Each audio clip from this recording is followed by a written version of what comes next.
Bismillahirrahmanirrahim. Assalamualaikum warahmatullahi wabarakatuh. Alhamdulillahilladzi arsala rasulahu bil huda wa dinil haqqi liyuzhirahu 'ala dini kulli wa kafa billahi shahida. Asyhadu an la ilaha illallah wahdahu la syarika lah wa asyhadu anna Muhammadan 'abduhu wa rasuluhu la nabiyya ba'da. Allahumma shalli wa sallim wa barik ala sayyidina Muhammadin wa ala alihi wa ashabihi ajma'in. Rabbi zidni ilma, Allahumma anfa'ni bima 'allamtani wa 'allimni ma yanfa'uni wa rizqni ilma yanfa'uni. Hadirin jamaah sholat maghrib rahimakumullah. Alhamdulillah, sampai kesempatan kali ini kita masih diberi berbagai kenikmatan oleh Allah, khususnya bisa hadir di Baitullah melaksanakan sholat maghrib berjamaah. Insya Allah dilanjutkan dengan kajian tauhid yang kita ambilkan dari kitab Fathul Majid karya Syekh Abdurrahman Hasan Al-Husain rahimahullahu ta'ala. Mudah-mudahan rutinitas kita untuk thalabul ilmi, mengkaji ayat-ayat Allah, hadis dan makalah para sahabat dan ulama bisa jadi asbab kita tergolong orang yang berjuang di jalan Allah Subhanahu wa ta'ala. Pada pertemuan yang lalu ada dialog yang terjadi antara Rasul dengan para sahabat. Di antaranya adalah Rasul menanyakan berapa jarak antara langit dengan bumi. Maka para sahabat mengatakan tidak tahu. Maka Rasul mengatakan jaraknya langit bumi ke langit sejauh perjalanan 71 atau 72 atau 73 tahun perjalanan. Kemudian Nabi bertanya lagi, jarak antara langit 1 ke langit 2 itu berapa? Maka sahabat juga mengatakan tidak tahu. Nabi mengatakan jaraknya sama antara jarak bumi dengan langit, dan itu hitungannya sampai pada as-samawati sab'a, sampai ke 7 tingkatan langit itu. Dan di atas langit 7 itu ada samudra. Yang samudra itu antara permukaan dengan dasarnya itu juga perjalanan sejauh perjalanan dari langit ke langit atau dari bumi ke langit. Dan di atasnya ada aras, di mana aras itu disangga oleh 8 malaikat. 8 malaikat yang sangat besar, karena jarak kukunya dengan lututnya itu sama jarak perjalanan antara langit 1 dengan langit yang kedua. Masya Allah, ini luar biasa. Kemudian Allah berada di sana, gitu ya. Sumallahu ta'ala faqazali, kemudian Allah Ta'ala fauqa, di atas aras. Wa akhrajahu Tirmidzi bab Ibnu Majah. Hadis ini diriwayatkan oleh Imam Tirmidzi, Ibnu Majah. Wa qala Tirmidzi, tetapi Imam Tirmidzi mengatakan hasan gharib. Hasan gharib itu berarti hadisnya baik tapi agak aneh. Baik tapi agak aneh. Tetapi nanti di sini dijelaskan oleh Waqala Hafidz Az-Zahabi, hasan. Wa rawahu Tirmidzi nahu min hadits Abi Hurairah wa fi ma baina samai ila samai khamsumi'a am. Dalam riwayat lain sama dari Imam Tirmidzi dari Abu Hurairah, jarak antara satu langit dengan langit berikutnya khamsumi'ah am. Berapa? Khamsu 5, mi'ah 100, am tahun. Jadi berapa? 500 tahun.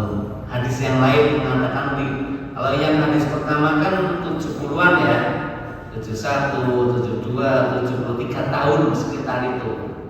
Tapi hadis yang diriwayatkan oleh Imam Tirmidzi menjalur Abu Hurairah jaraknya adalah 500 tahun perjalanan. Wala munafata bainahuma. Tidak ada pertentangan sebenarnya. Hadis yang satu mengatakan 71, 72, 73, sedangkan hadis yang lain mengatakan 500 tahun. Kalau secara hitungan angka beda ya, beda enggak? Beda. Tapi di sini la munafah bainahuma, nggak ada pertentangan kok. Kok nggak bisa? Bisa, nggak ada pertentangan. Li'anna taqdiru dzalik bi ramsimi'ah amun wa ala sirul qafilah masalah. Wa nifu sabuna sana ala sirul bari. Apa menurut pendapat kitab ini? Kalau yang perjalanannya 500 tahun itu kalau menggunakan kendaraan onta. Tafsirnya begitu. Tapi Nabi tidak menjelaskan itu ya. Ini pemahaman terhadap hadis. Kalau 500 tahun itu kendaraannya adalah onta. Onta kan pelan ya. Ini onta enggak, Pak? Ini ya. Pelan ya. Pelan dibandingkan kuda kan cepat kuda ya. 500 tahunnya itu. Adapun yang 76 tahun itu adalah perjalanan al-bari, al-khayl, kuda. Naik kuda. Kalau naik kuda itu 70-an tahun baru sampai ke langit 1. Kalau naik onta 500 tahun baru sampai ke langit 1. Itu baru langit 1. Langit 1 ke langit 2 juga perjalanannya sama. Jauh nggak Bu? Kita lahir sampai meninggal itu harus sampai ke langit 1. Jadi kalau kita melihat di atas di sana itu langit bukan. Kalau kita keluar ya, tuh lihat bintang ya, lihat bintang, lihat bulan, siang hari lihat awan yang begitu cerah gitu ya. Itu langit bukan?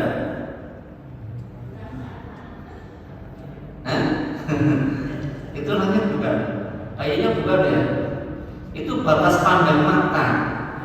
Batas pandang mata. Mata kita batas pandangnya berapa kilo? Nah itulah batas pandang kita sampai ke sana. Naik pesawat juga masih kelihatan di sana ada lagi ya, ada lagi. Nah, berarti begitu tingginya apa ya? Jarak antara bumi dengan langit. Sehingga kalau manusia sudah sampai ke langit, ya berarti sudah satu tingkat ya, tingkat. Kan belum ada ya, belum ada yang sampai ke langit. Apakah nanti akan terjadi? Peluang besar terjadi. Kenapa? Karena Al-Quran dan hadis nanti akan dibuktikan dengan ilmu pengetahuan modern. Hari ini belum terungkap bagaimana caranya tembus ke langit 1. Selagi nanti anak cucu kita lebih pintar lagi teknologinya sampai lagi ke langit 2, 3, walau alam ya. Tapi hadis itu biasanya terbukti ya, terbukti. Hanya kita mungkin belum masanya. Seperti zaman sahabat itu misalkan disuruh untuk wudu ya, itu belum diungkap saat itu apa manfaat wudu untuk kita. Mau sholat suruh wudu, apa gunanya? Kok tidak mandi saja gitu ya? Nah, sekarang yang modern sudah bisa mengungkap manfaat hidroterapi dengan air. Wallahu hadirin rahimakumullah. Di annahu yasihu ayyuqal bainana wa baina Misri isruna yawman bi tabari sirul adat wa salasatu ayyamin bi tibari sirul bari. Sebenarnya benar dikatakan ya, misalkan jarak antara kami ke Mesir ya, itu isruna yawman 20 hari. Nah, kalau menggunakan kendaraan yang biasanya, perjalanan menggunakan biasa, tetapi bisa hanya 3 hari kalau menggunakan kuda. Nah, itu pemahaman ya. Ini kan orang yang bercerita sini ke Mesir itu bisa 20 hari, bisa 3 hari. 20 hari kalau perjalanan biasa, jalan kaki atau naik onta. Tapi bisa 3 hari kalau naik kuda. Sama, Semarang ke Jakarta bisa 8 jam, bisa 1 minggu, bisa 1 jam, ya enggak? Nah, tergantung kendaraan yang digunakan. Sehingga kalau secara lafziyah itu nampaknya kontradiktif ya, tetapi secara maknawi ya itu tidak ada yang kontradiktif. Tergantung sudut pandangnya mau yang bagaimana. An Abdul Abbas sami'tu Rasulullah yaqulu innallaha malakan law ilahu iltaqim as-samawati sab'a wal ardina bi luqmati wahidatin la fa'ala tasbihu subhanaka haitsu kunta. Allah itu memiliki satu malaikat. Apabila dikatakan kepada dia, pada malaikat itu iltaqimis samawati sab'a, kamu telan itu langit 7 dan bumi semuanya. Bilukmati wahidah, sekali telan saja, la fa'ala, pasti malaikat akan melakukannya. Berarti menunjukkan ada malaikat yang sangat besar. Kalau tadi kan hadis di atas ada 8 malaikat yang penyangga aras ya, yang kakinya saja jaraknya bisa antar langit dengan langit yang satu ya. Berarti kan kalau kita gambarkan 8 malaikat penyangga aras itu kecil atau besar? Sangat besar, sangat besar. 8 menyangga itu. Kita tidak mampu melihatnya ya, tidak mampu melihatnya karena malaikat memang ya sangat besar, sangat kuat. Mereka tidak pernah capek ya, tidak pernah mengeluh. Beda sama manusia ya. Manusia ngeluh gitu ya. Malaikat nggak ngeluh Pak. Kenapa? Malaikat nggak dikasih nafsu gitu. Malaikat tidak dikasih nafsu, maka nggak pernah ngeluh Pak. Menyangga aras yang besarnya begitu ya, itu nggak pernah namanya pekelinu. Waduh kok capek, ngantuk, nggak ada namanya malah. Kalau manusia ada nafsunya. Kalau hewan hanya nafsu lah. Kita mau niru hewan apa niru malaikat? Kalau niru malaikat luar biasa ya. Nah, luar biasa derajatnya. Kalau niru hewan derajatnya turun melebihi hewan. Tasbihnya dia subhanaka haitsu kunta. Itu hanya tasbihnya gitu aja. Maha suci engkau dimanapun engkau berada. Subhana haitsu kunta. Subhana haitsu kunta. Subhana haitsu kunta. Ibu kalau satu hari tasbih capek nggak Bu? Betul. Bangun tidur baca tasbih subhanallah subhanallah subhanallah subhanallah sampai malam hari mau tidur sampai enggak?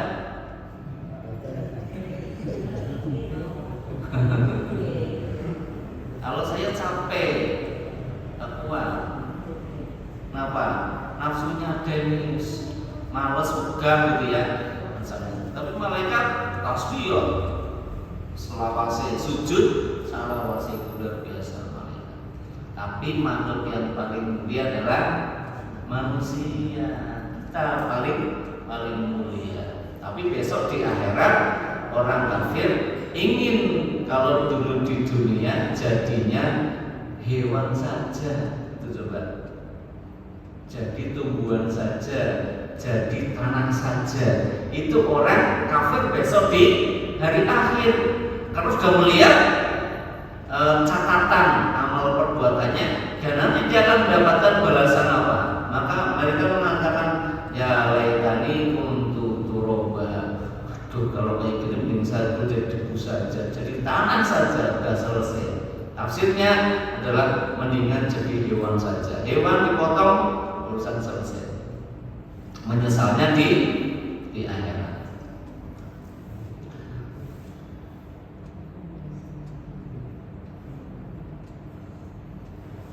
Waruya sari bagian hadis yang sama fawwahu hada kalam. Qultu fi at-tasrihu bi anna fawqa'asi kama ta'ala fil ayatil muhkamati wal ahadits sahihah fi kalam salaf minas sahabati wat tabi'in wat tabi'in.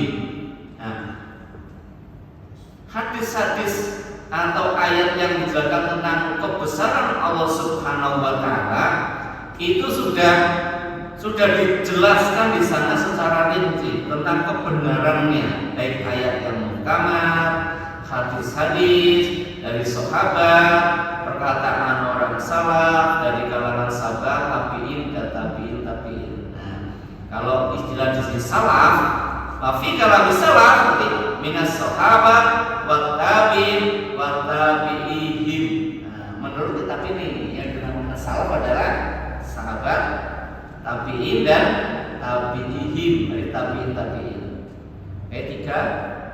Tiga generasi ya. Menurut kitab ini, walaupun tidak membahas tentang itu ya, ini yang dinamakan salaf itu adalah satu golongan sahabat, yang kedua tabi'in, yang ketiga adalah tabi'in. Setelah itu berarti kholaf. Apa kholaf? Ya kesini. Kalau salaf kan terdahulu, ya. Kalau kholaf ya kemudian. Itu bahasa gitu ya. Jadi kalau ada istilah salaf itu isinya adalah terdahulu, ya. Orang-orang terdahulu maksudnya adalah kalangan para sahabat, kemudian para tabi'in dan tabi'in semacam itu. Wa qad intaha al-musannif ta'ala hadal musannif al-azim bi bayan tauhidil ilahiyah li anna aktsara ummati mimman ta'akhkhara qad jahu hadhihi tauhid. Pengarang kitab ini memulai pembahasannya. Tadi mulai pertemuan terakhir ya, mulai mengungkap itu. Pada awal pembahasan kitab ini, pengarangnya mulai menjelaskan tentang penjelasan tauhid ilahiyah. Tauhid ilahiyah diungkap, maksudnya Allah sebagai sesembahan itu diungkap. Kenapa? Karena kebanyakan umat akhir ini, umat-umat akhir, berarti umat-umat kemudian ya, bukan umat-umat salaf, mereka kalau jahadu sangat bodoh terhadap tauhid ini itu. Maka dia menjelaskan tentang hal itu. Baqama bi bayan tauhid allati ta'ala rusulu wa nahum amma kana laina sirril munafi li hadzal tauhid Kemudian yang kedua menjelaskan tentang tauhid yang dibawa oleh para rasul, bukan oleh satu rasul.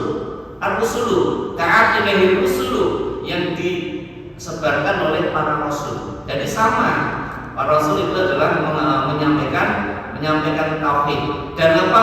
Menentang atau menghilangkan bentuk kesyirikan dan bentuk tanding dan sekutu. Itu para rasul menyebarkan ketauhidan dan menghilangkan tentang kesyirikan dan juga tanding. Asyir minasyirki wal tanding. Dan juga ajakan kepada mereka untuk melaksanakan perintah Allah atas kewajiban-kewajiban kepada mereka. Adapun orang-orang, ini tidak saya baca ya, saya baca sedikit terjemahnya. Kemudian dijelaskan di sini penutupnya. Nah, penutupnya adalah pengarang kitab ini menjelaskan dengan tauhidil asma wa sifat, yang dari bab terakhir ya, asma wa sifat. Jadi nama-nama Allah dan sifat-sifat Allah. Kenapa? Lianna asal amal sawm tafatu ilaiha dal ilmi ladzi qada fi minan yang tasibu ilal ilmi. Kenapa ini dibahas? Menurut pendapat beliau, karena kebanyakan orang itu kurang ilmunya tentang hal-hal yang berkaitan dengan asma dan sifat. Asma dan sifat ini adalah milik Allah Subhanahu wa Ta'ala.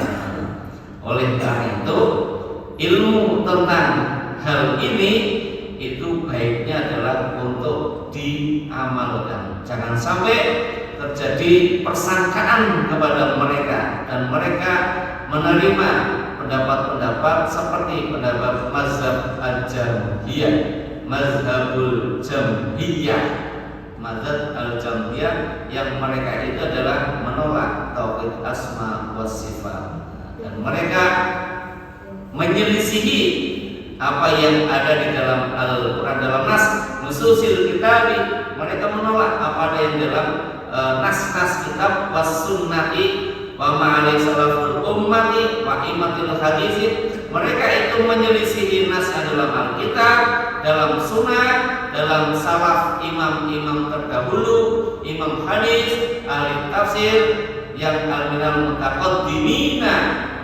wa mazala al-sunnati mutamsikina biadalah kumul, yaitu adalah dari golongan para ahli tafsir. Maka ahli tafsir itu muncul pada masa tabiin ya. Nah, bukan muncul Nabi meninggal dunia terus para sahabat ya, rasakan tabiin. Mulai tabiin ini sudah mulai muncul banyak ahli tafsir, ahli nahwu, kemudian fikih dan sebagainya.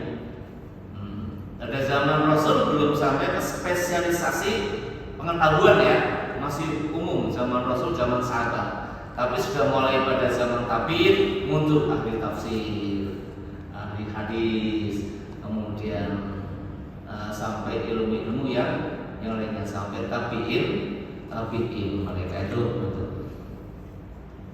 Fadallahu hadzal iman ila ma'rifati anwa'i tauhidi.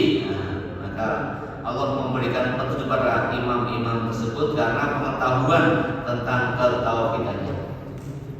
Qad istama fi ajal musallifi ala tauhid salasa allati yasri ilaiha al-allamah Ibnu Qayyim rahimahullah ta'ala bi qoulihi. Kemudian pengarang kitab ini menukil lagi pendapat yang disampaikan oleh Al-Allamah Ibnu Qayyim rahimahullah ta'ala. Masih ingat ya? Ibnu Qayyim Al-Jauzi dikenalnya ya, Ibnu Qayyim Al-Jauzi, yang menjelaskan juga tentang apa? Tentang anwa'u tauhid salasa, tentang pembagian tauhid itu ada tiga. Dengan perkataannya, dengan syairnya, tapi saya tidak baca syairnya ya, saya nggak bisa baca syair, saya baca beda. Wa ilmu aqsam salas malaha min rabi wal haqu zutibyan ilmun bi awsatil ilah wa fi'lihi wa kadzalikal asma'u lirrahman wal amru wan nahyu alladhi yuwaddidu wa jazahu yaumal ma'adis tsani. Nah, itu syairnya. Tapi saya nggak bisa baca syair ya Pak ya. Nah, suaranya kurang merdu kalau syair ya. Ilmu itu dibagi menjadi 3. Jadi menurut beliau siapa? Al-Alama Ibnu Qayyim rahimahullah mengatakan ilmu itu ada 3, enggak ada sampai 4, enggak sampai 4, cukup 3 saja. Yang pertama adalah ilmu yang menjelaskan tentang sifat-sifat Allah beserta perbuatannya, demikian juga asma Allah, misalkan Ar-Rahman. Yang pertama ilmu tentang asma wa sifat Allah, jadi awsafi wal asma itu sifat dan asma yang dimiliki oleh Allah. Jadi asma dan sifat Allah memiliki sifat-sifat, kemudian memiliki asma-asma yang baik, itu yang pertama. Yang kedua wal amru bin nahyi ladzi yudiluhu, amar dan nahi. Amar itu perintah Allah dan Rasulnya, nahi itu larangan Allah. Alladzi huwa dinu, itulah sifat agama. Di dalam beragama itu ada perintah, ada larangan. Ilmu terhadap perintah dan larangan itu mesti dipelajari. Kalau kita tidak mengetahuinya, maka bagaimana mungkin kita bisa melaksanakan perintah? Kalau kita tidak mempelajarinya, bagaimana kita mengetahui itu larangan? Kalau tidak mengetahui, maka terjadi talbis, terjadi percampuran. Nah, orang yang tidak mempelajari hukum, ya, tidak mempelajari hukum, itu apakah perintah apa larangan, maka tidak bisa mengetahui perbedaannya. Tidak bisa mengetahui perbedaannya, maka ini sangat berbahaya. Perintah kadang malah dilanggar, larangan malah kadang dilakukan. Ini ilmu yang kedua. Bagaimana kita bisa mengetahui al-amru wa nahyu? Bagaimana kita mengetahui itu perintah dan larangan? Maka lihat Al-Quran dan hadis. Di Al-Quran banyak perintah, di Al-Quran banyak larangan. Kemudian di hadis, ya, hadis juga di sana banyak perintah Rasul, di sana juga banyak larangan Rasul. Pelajari itu, sehingga kita mengetahui ilmu yang kedua, amar dan nahi. Yang ketiga, wa jazaa'u yaumal ma'adis tsani. Yang kedua adalah balasan pada hari kiamat. Kita harus mempelajari bahwasanya iman pada hari kiamat itu ada ilmunya. Membicarakan tentang hari akhir itu ada ilmunya.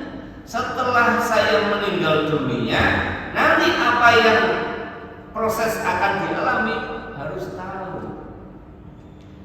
Setelah nanti hari kiamat, berarti seluruh makhluk akan mati semuanya. Kita mesti tahu setelah kiamat yang terjadi apa di sana. Kemudian nanti terakhirnya bagaimana? Itu ada ilmunya. Dengan mengetahui ilmu tentang jazaa'u yaumal ma'adis tsani, mengetahui tentang balasan nanti di hari akhir, berarti hidup di dunia kita hati-hati. Karena besok ada balasan, ya, maka hari ini kita hati-hati. Kenapa? Karena setiap manusia nanti akan diperlihatkan seluruh perbuatannya, baik dan buruk, yang lama maupun yang baru, diperlihatkan semuanya. Tidak ada yang terlewatkan. Nah, ketika orang mempelajari bahwasanya ada ilmu tentang yaumul ma'ad, ya, hari kembali, hari kiamat, maka orang akan hati-hati. Mau bertutur kata yang buruk, hati-hati. Besok saya bisa melihat ketika saya kata-katanya buruk. Saya akan rajin ibadah, berbuat kebajikan kepada manusia, saya lakukan. Kenapa? Besok saya akan melihat.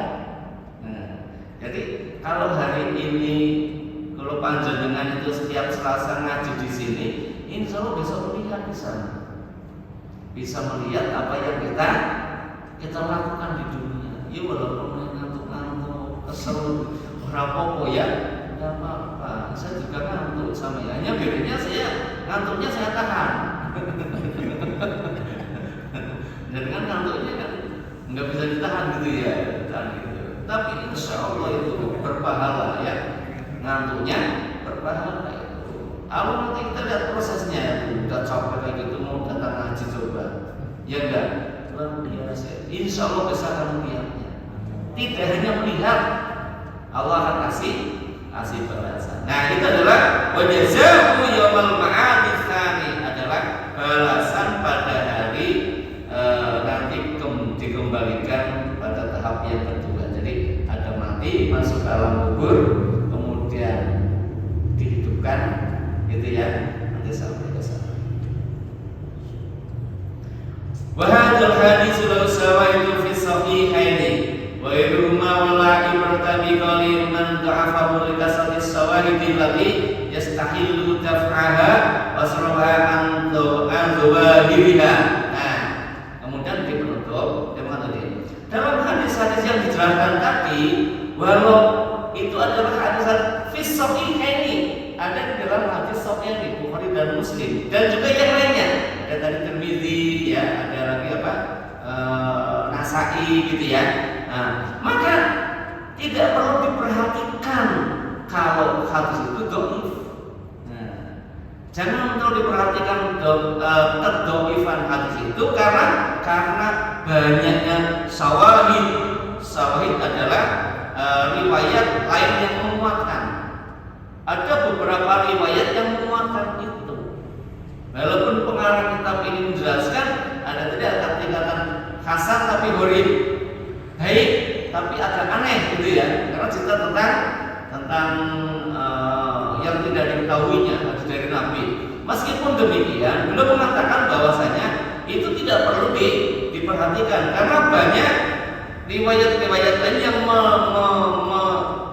menguatkannya ya, maka tidak mustahil untuk menolaknya atau tidak mungkin mereka menyelewengkan dari makna daripada hadis yang disebutkan tersebut. Wa hadzal hadisu kamsalihi yadullu ala azimatillahi wa kamali mazami mahbuqatihi.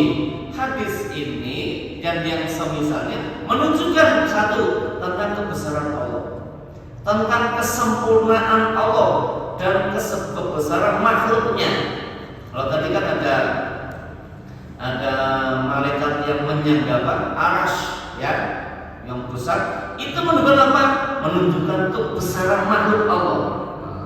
Jadi setelah menjelaskan Allah itu juga besar, Allah juga sempurna, tapi juga Allah menunjukkan bahwa makhluk Allah juga ada yang besar, tapi besarnya tidak melebihi Allah, karena kita takdirnya Allahu Akbar, Allah pasti yang paling besar, walaupun makhluknya sebesar itu ya, tapi Allahu Akbar tetap yang paling besar adalah Allah. Wa annahu musanifu bi sifatil kamilati wa sabiya nafsuhu fi kitab sabiya Rasul sallallahu alaihi wasallam.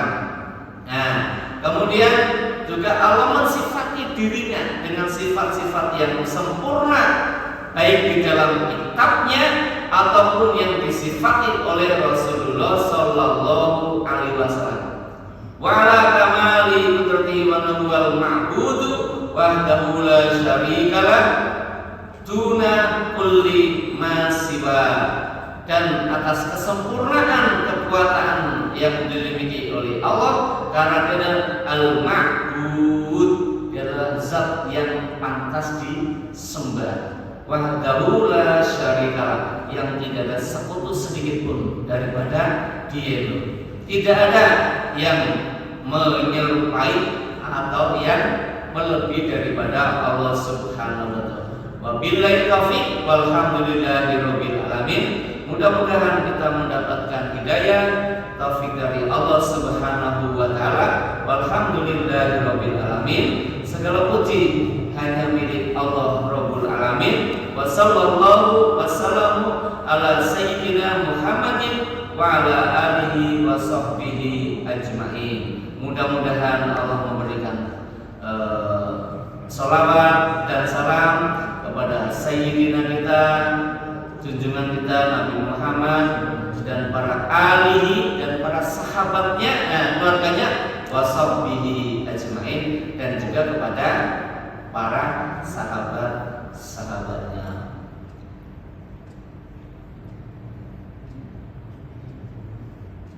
Di sini dijelaskan bahwasanya Syekh Abdullah bin Syekh bin Hasan Al-Syekh matallah bihayatihi sanatan 1362. Berarti usianya pada tahun 1364, ya sekitar tahun berapa itu Pak? Nah, sekitar itu. Wallahu a'lam. Alhamdulillah, kajian ini sudah selesai. Yang pertama, mudah-mudahan kajian ini memberikan manfaat juga kepada satu Pak Suryanto yang sudah meninggal ya. Masih ingat ya? Dulu saya ingat karena beliau menemui saya ketika jadi takmir masjid di sini. Nah, waktu saya mengisi kajian, mudah-mudahan juga efek kajian pahalanya sampai kepada beliau, insya Allah, dan juga kepada seluruh takmir keseluruhan, dan mudah-mudahan juga kepada kita semuanya. Tentunya saya dalam menyampaikan kitab ini mungkin tidak lengkap, mungkin juga ada kesalahan membaca. Kadang saya membuatnya cepat ya. Kalau cepat kadang harokat fakta hasilnya kadang agak undal-undal ya. Dan kalau bacanya pelan nanti, kalau pelan itu kayak ngaji di pondok ya. Di pondok itu ngajinya pelan karena mereka bawa kitab di harokati gitu ya pada saat ini. Karena kita hanya cukup mendengarkan ya. Kita kan santri tua ya. Santri tua cukup mendengarkan ya. Kalau suruh baca kayak gini, wa fihi qabulul haqqi mimman ja'a bihi kainan man kana. Kelamaan dia. Nah, itu santri sana. Nah, itu santri. Kita santri tua yang penting bisa memahami maknanya. Dan saya mohon maaf ya untuk semuanya, terutama untuk takmir itu dari Pak Imam di sini ya. Kalau sekiranya saya mengisi kajian kitab Taufik ini mungkin sekitar 6 atau 7 tahun ya, itu khatam dengan jumlah halaman terakhir 530. Nah, 70 ada kesalahan, mohon dimaafkan, dan mudah-mudahan jadi ilmu yang bermanfaat untuk semuanya. Tambah ilmu, tambah amal, tambah iman semuanya. Karena kita amal bil ilmi, kita beramal harus didasarkan dengan ilmu. Sedangkan al ilmu lil amal, ilmu harus diamalkan. Jadi ada ilmu harus diamalkan. Kita punya amal harus mendasari ilmu dari kita sendiri. Demikian yang bisa saya sampaikan. Ada yang mau menanggapi? Masih ada 5 menit. Oke. Waalaikumsalam. Perihal hadis, ya hadis kan terjaga dari zaman golongan salaf, terus tabiin dan tabiin. Terus untuk hadis yang itu munculnya kapan? Nah, itu yang pertama. Terus yang kedua, golongan jamiyah. Jamiyah itu muslim atau bukan? Oh, karena kenapa di Al-Quran kan sudah tercantum asma dan sifat Allah, tapi kenapa tidak percaya aman? Nah, gitu. Terima kasih. Yang pertama, kajian hadis itu sudah mulai pada masa tabi'in ya, sehingga sudah mulai bisa diketahui kedudukan hadis. Hadis itu bisa diteliti dari 2 hal tingkatannya. 1 sanadnya, 2 matannya. Sanad itu urutan orang-orang yang meriwayatkan. Ya, dari pertama kan Nabi, sahabat ketemu siapa sampai Bukhari ya. Itu namanya sanad. Kalau sanadnya nyambung ya, nyambung gak ada yang terputus, ketemu semuanya pada masanya ketemu. Kemudian kredibilitas yang meriwayatkan itu diakui oleh para ulama, maka masuk tingkatan hadisnya sahih menurut sanadnya. Yang kedua menurut matannya. Matan itu isi hadisnya apa? Nah, kalau isi hadisnya satu tidak bertentangan dengan Al-Quran, tidak bertentangan dengan hadis yang lain, yang ketiga tidak bertentangan dengan ilmu pengetahuan modern, karena hadis itu pasti bisa terbukti. Karena yang disampaikan Nabi itu bukan hawa nafsu, in huwa illa wahyu yuha, tapi benar wahyu. Karena benar wahyu, maka tidak mungkin bertentangan dengan Al-Quran, nggak mungkin bertentangan dengan hadis, tidak mungkin bertentangan dengan ilmu pengetahuan modern saat ini. Gitu. Nah itu untuk mengetahui kedudukan hadis ini kajiannya cukup panjang dan lama. Maka para ahli hadis itu mereka mengelompokkan berbeda-beda. Nah, sedangkan yang lebih kehati-hatian kita kepada ahli hadis yang jumlahnya ada 7 ya, Imam Bukhari, Imam Muslim, Nasa'i, Ibnu Majah dan sebagainya ya. Sedangkan mazhab itu ada yang dhaif. Lalu bagaimana menentukan yang dhaif? Yang dhaif itu sepanjang bukan masalah akidah, silakan untuk fadhailul a'mal, untuk keutamaan amal. Hadis-hadis yang dhaif kenapa? Loh, ini sanadnya kok terputus di tengah. A nggak ketemu B, kok dia pindah A dari B, kan nggak nyambung. Namanya munqati, terputus. Berarti sudah hadisnya dhaif, lemah. Walaupun matanya benar tapi lemah ini.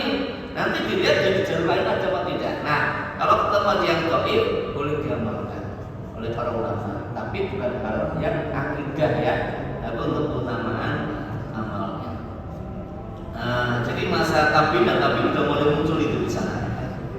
Kemudian golongan jambiah ini ya, jambiah ini kan nanti kalau kita bicara tauhid itu ada beberapa aliran ya.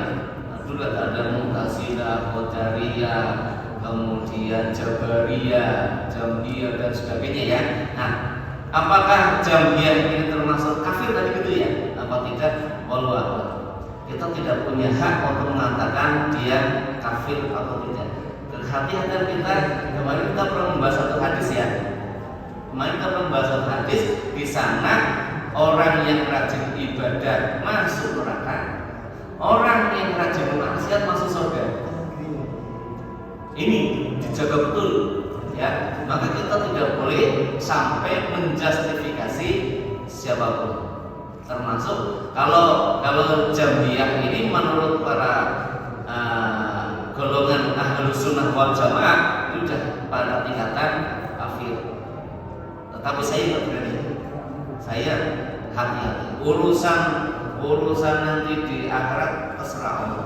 Ya, tapi kita jangan sampai menghakimi dia adalah kafir, dia penghuni neraka. Jangan sampai. Mungkin gara-gara itu bisa kita masuk neraka. Kenapa? Orang yang ahli maksiat masuk surga karena rahmat dari Allah. Sedangkan orang yang rajin ibadah itu masuk neraka karena Allah gak ridho sama orang situ. Rajin ibadah tapi gemampan gitu ya.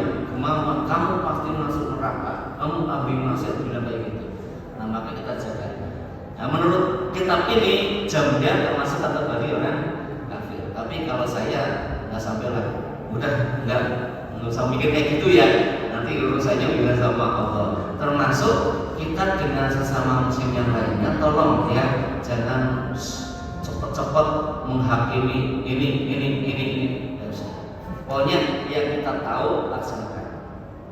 Orang yang melaksanakan hormati, ya hormati. Udah nanti kan sama Allah udah selesai, udah urusannya masing-masing. Nanti gimana?